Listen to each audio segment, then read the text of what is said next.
Hoi! Vijana hoi! Asanteni sana vijana kutoka Mlimani Mashariki, seme Muyega,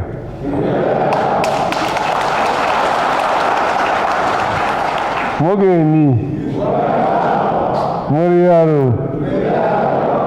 Asanteni sana.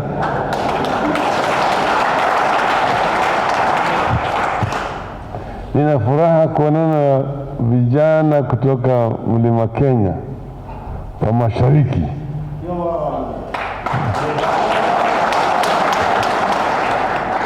Mimi niliambiwa tu watu vijana wengine wamefika, sikujua ni kikundi kubwa namna hii. Naona warembo na vijana wamekuja kututembelea.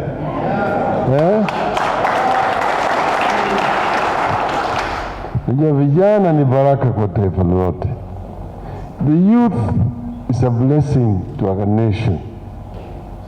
It basically shows that the nation is actually expanding. Vijana ndio maua ya taifa. Kuna kile ya wazee sasa ile imeoza. Hii ndio ile fresh ambayo inakuja. Unajua katika maisha ya nchi ni kama mto, like a river. Some waters are going toward the ocean. Fresh water is coming from the mountains, flowing down. And this is how the nations thrive. These days, we have a very large percentage of our population which is youthful. Over 70% of our youth are below the age of 35 years of age. But if you talk about 35 years, just going back to 1986. Some of these people were not born before at that time, 1986. Kwangu ni jana. 1986, I was serving my fourth year in detention. 1986. As we talk about second liberation, 1992, up to now is 29 years. And there are very many people who are not born at that time.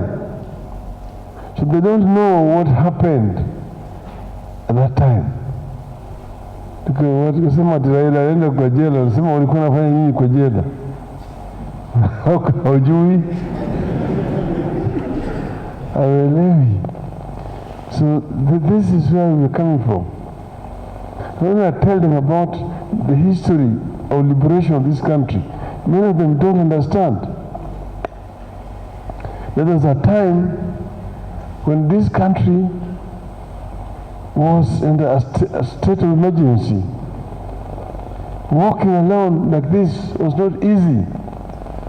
To come like you people have come to Nairobi, you needed to have a special pass. A special pass. It was called Kikuyu Meru Embu Pass. I've got a copy of it in my car. Maurice. Where's Maurice? You can go and get the pass.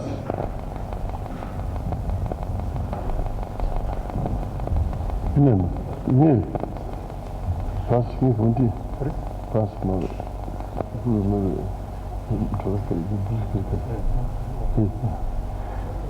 You had to have a special pass.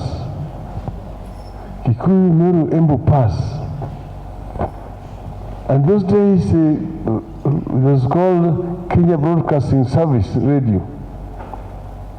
Was announcing in the morning, early morning, ati Wakikuyu, Wameru na Waembu ni watu hatari. Ukiona mmoja kipita, piga ripoti kwa polisi mara moja. Those days. So this is how Kenya was divided.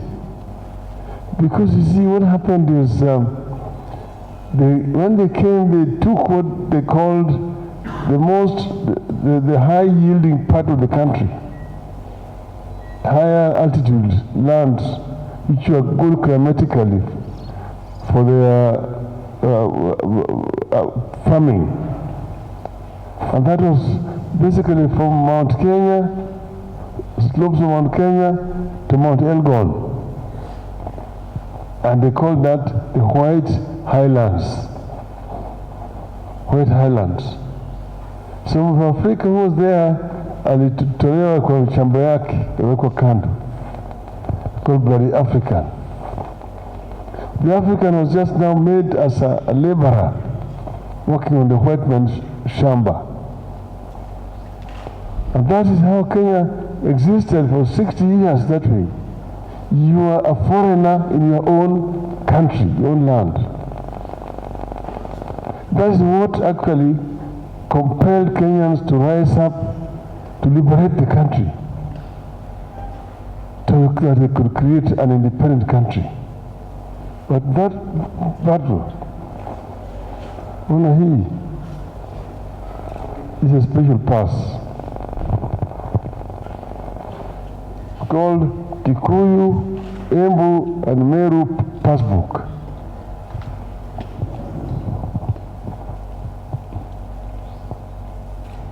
You know, here it says a registration.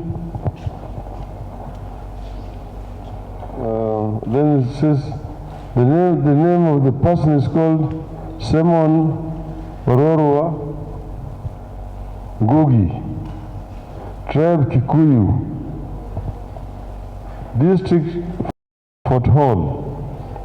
Fort Hall is now Murang'a. Location Gatanga. Chief Ndungu. Sublocation Regeda.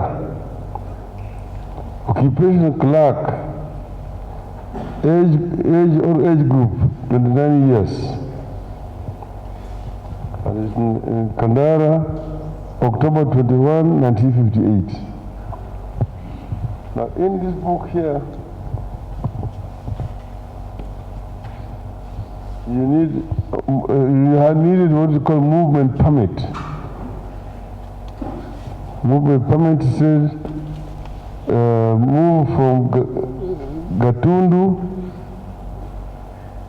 to Bika. You see, you have to be filled for you to be able to move from Gatundu here to Bika. And you must all the time be able to show it when you're moving around. And when you reach there again, you need another permit. This is where we're coming from. This is where we're coming from us, the people. And that is what compelled the Kenyans to come together. At that time, anybody who was trying to resist was arrested, and there were detention camps which were in the country. Manyani was one of them. Hola was another one there. There are several detention camps. If you go to Lake Victoria, there are islands in the lake. Like one is called Mageta, where Mamaos were being detained. That's where we saw Mamaos for the first time. Another one is called Sinyanya. Another is called Oyamo. Those are detention camps because they knew that these people could not swim.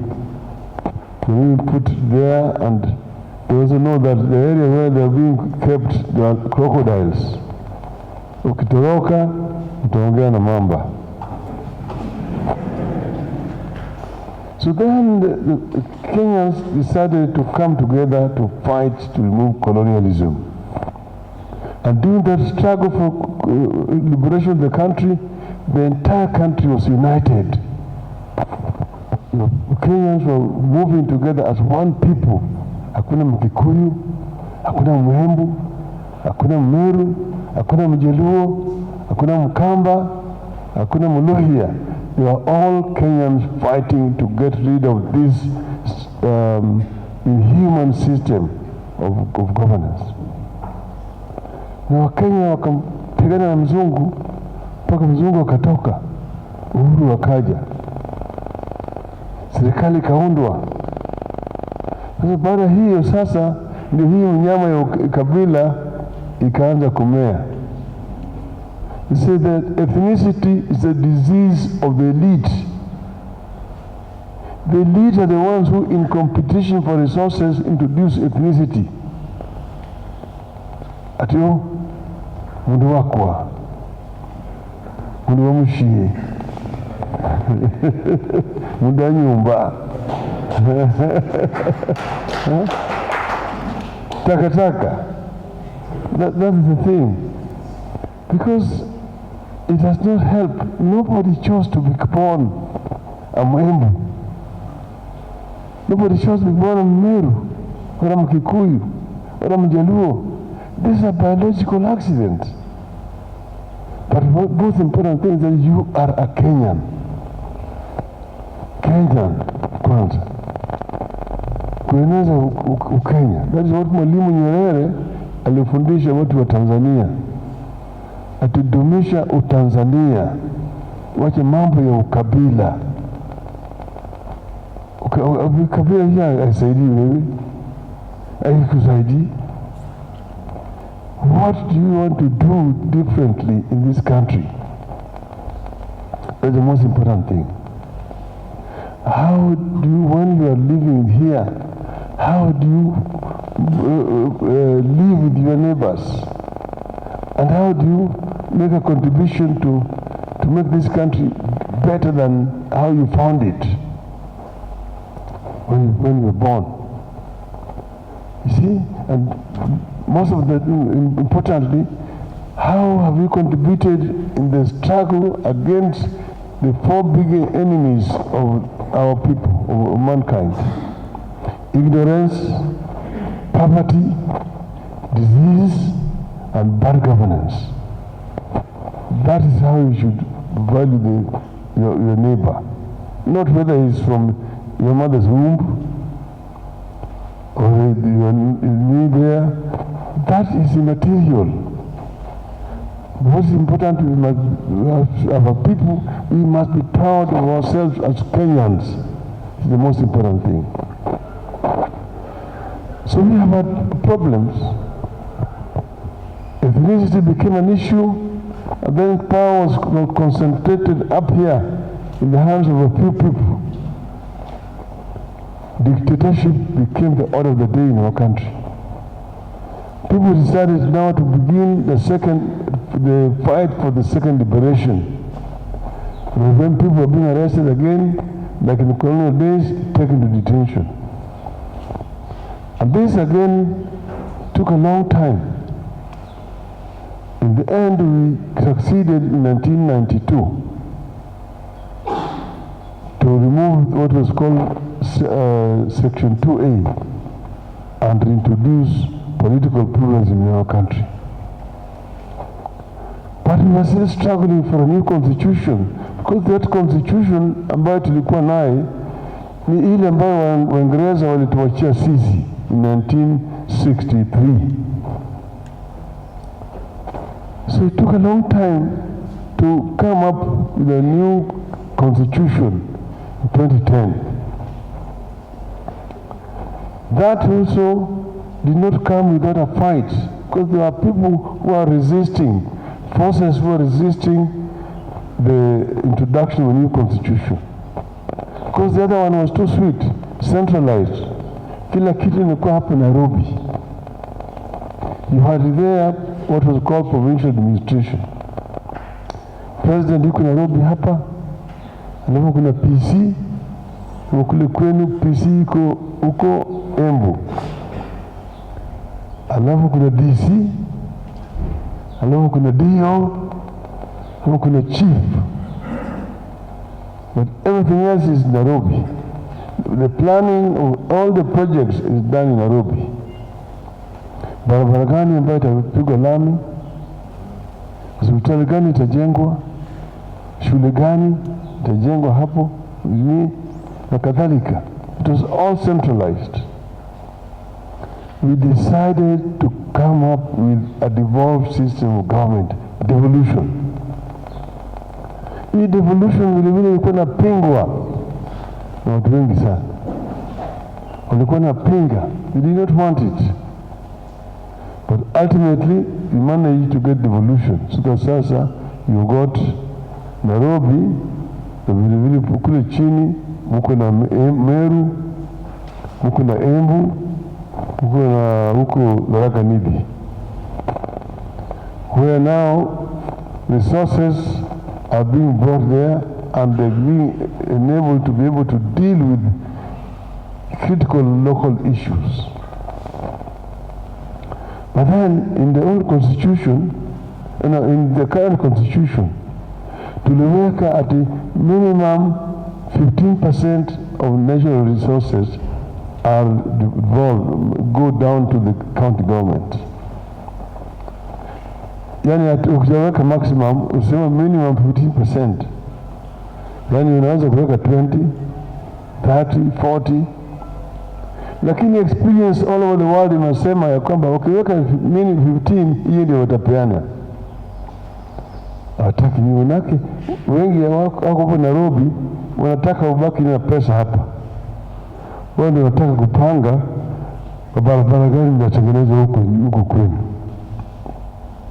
Hospitali gani inajengwa. Hata pesa kwa agriculture. That's why we said we need to change it. Hence the BBI. Sasa tumeweka kwamba pandisha from minimum 15% to 35%.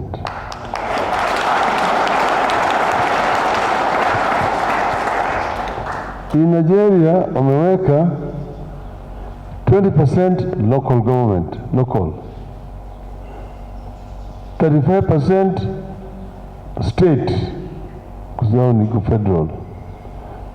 45% federal government. There you could 3-tier. Kwa hivyo 20 plus 35 and 55% of resources are devolved in Nigeria. Sisi tumesema minimum 35%. It can say if I'm there I can make it 40. I can make it 45. I can make it even 55 the way they've done in Nigeria.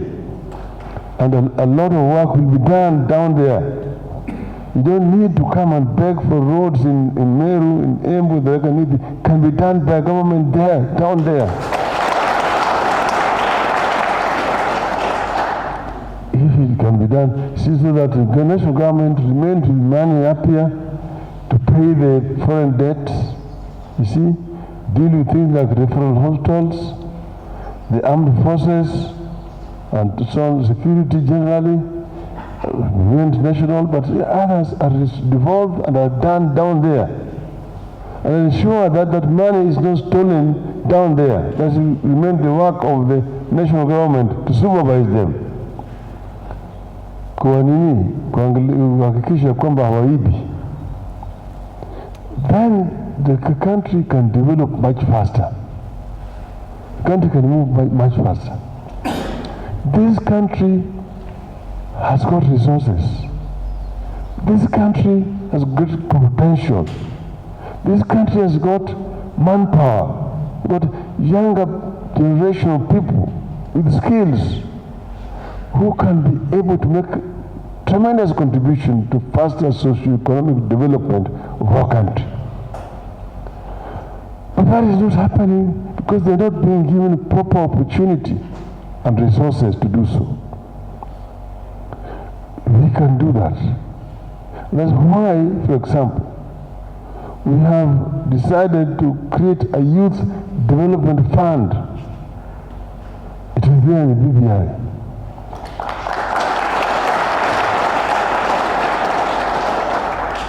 You see, I told you about the percentage of the youth in our country.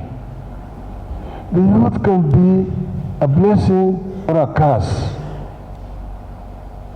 If you don't develop them and give them skills, they'll become delinquents, drug addicts, criminals, and so on.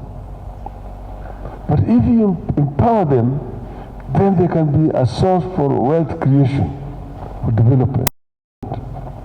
That is what they've done in China, and in Korea, and Malaysia, by coming up with proper training institutions. You see, the government cannot employ everybody. The government here, up here and down there, can only employ right now, it's employing about 700,000 people. 700,000 people, and all those positions are all occupied. The people are working. If you go into ministries here, they're all there. The vacancies only come as a result of retirement and death. That's about 10%, meaning about 70,000 people per annum. Those are the only vacancies available in the government. Peanuts. Because every year we produce 1 million people who join the labor market. Wale ambao wanatoka kwa standard 8, ambao wanatoka kwa standard 12, those who are coming from colleges, from universities. Every year about 1 million people. So therefore you must think out of the box. Find a way, how are these people going to be meaningfully employed so that they can be able to make contributions to national development. And that is where we now come up with the Youth Development Fund. First, have training institutions in each and every county, each and every sub-county. Have training institutions for the youth that are empowered, even ICT jobs and other trades like mechanics, electricians, carpenters, plumbers, general artisans. Then give them access to capital. So when you have a youth development fund, where money is going to be put there, and the youth can go and borrow from that fund and don't pay any interest up to 7 years. Interest free loan. That way you turn them, instead of being employees, to being employers. They can become employers instead of being employees and create wealth in the country. So you have all these millions of people working all over the country. That is what we thought about. And that is going to revolutionize the economy of this country. We can reach double-digit growth. Instead of talking about 4%, 5%, if you talk about 12 up to 13, 15% growth. That is what is going to take Kenya out of poverty to development. So you see, remember when we are, this is one of the things that we put there in the BBI. Now those who are opposing it will tell you, think of the common man. You ask them, you had promised these people, you said you're going to bring a high-tech economy. You said that in 6 months' time, each and every school, each child is going to have a laptop. What happened to your laptop project? What happened to the laptop project? Those children you promised laptop are now in standard 8. They don't see the laptop. Did you see the laptop?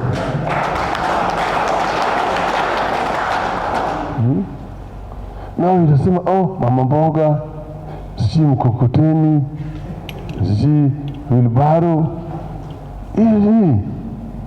Wheelbarrow will not take anybody anywhere.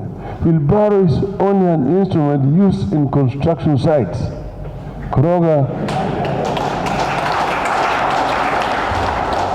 kokoto, alafu kwenda naye pale mpatie yule mtu nini. Sasa wheelbarrow is not an object of transportation. Unakaa kwa wheelbarrow alafu mtu anasukuma wewe, na wewe umekuja na helicopter, na baadaye unatoka na 4-wheel drive vehicle. Takataka.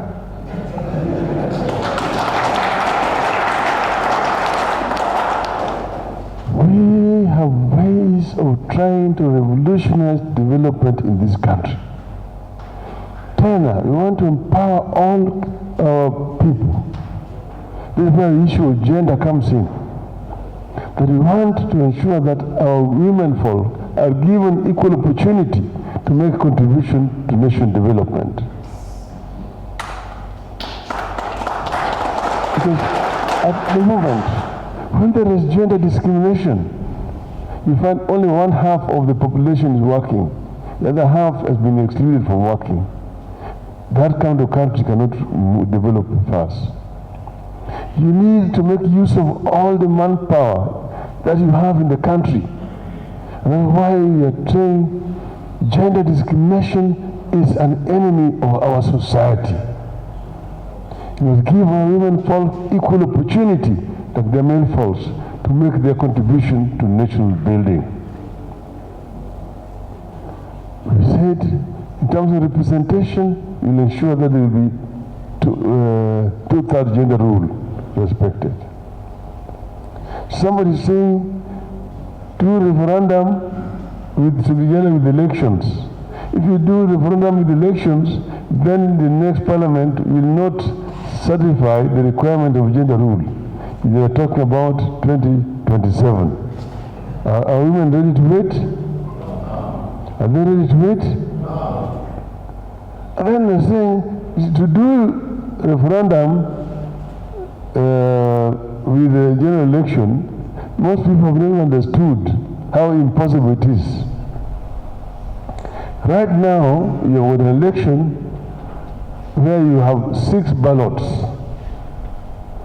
One MCA, another one MP, third one women rep, fourth one is senator, fifth one governor, sixth one president. Hiyo unapewa kwanza. Alafu sasa ongeza nyingine 7th one hii ya referendum. Hii referendum ni maswali, sio swali moja. Kwanza wanasema hii mambo ya ombudsman unakubali, yes or no. Hii mambo ya expand executive unakubali, hii mambo ya increasing money to the counties unakubali naye. About 10 questions. Mtu ambaye hajaenda shule, an illiterate person. How long will that take? One vote will take 2 or 3 hours, and you've got 500 people in a polling station. How many weeks will that take? So instead of, they know that it is impractical, but because they fear sometimes to say no, they're telling you, add it there, how easy can. So that is somebody who just want to say no. It will not work. Somebody ukasema hii BBI tunafanya mapema, kutoka hapa tunaangalia na mambo ya 2022. Sawa?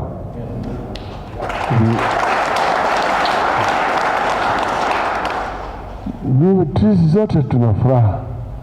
Kama jana tunaona mwangaza. Wakenya walizungumza. Kenya spoke through the representatives. Walikuwa wanafikiri ya kwamba Wakenya ni wajinga, ati wao ndio wanajua kuongea na Wakenya. Lakini mimi nasema Wakenya ndani yao ni werevu. Wanaweza kuja sio pale wewe unasema hii takataka yako, wanacheka tu alafu wanapigia makofi, unafikiri wako na wewe. Lakini when the critical time comes, Kenyans will make the right decision.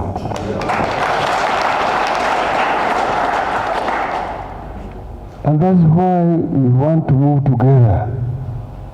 We want to move together, but the younger people here are the ones who must carry the responsibility, must carry this flag of liberation. We want to change Kenya and change the mindset of the people of Kenya so that we think as Kenyans first and to know that what we are bringing in here is actually a game changer. We are changing the country. We want Kenya, that Kenya which was conceived by the founding fathers of our nation, must emerge now. Power ninasema ati Mungu bless this country of ours, haki iwe ngao na mlinzi, alafu tukae na kwa umoja, amani na uhuru. More importantly, raha tupate na ustawi. Plenty be found within our borders. That plenty is not going to drop like manna from heaven, the biblical times. It must be a result of the sweat and toil of the people of Kenya. You must create that wealth as a people of Kenya. You must therefore give the people of Kenya opportunity to create that wealth by giving them first equal opportunity to education from the nursery, secondary, up to university.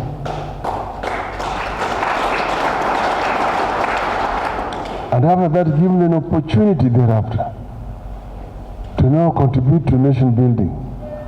That's why this BBI is a game changer. BBI is a liberator of the people of Kenya. This is what we have. What we have here is either diamond or a platinum. And somebody wants to sell it as sheets. They don't understand. Baba wasamehe kwa sababu hawajui yale ambayo wanasema au wanafanya.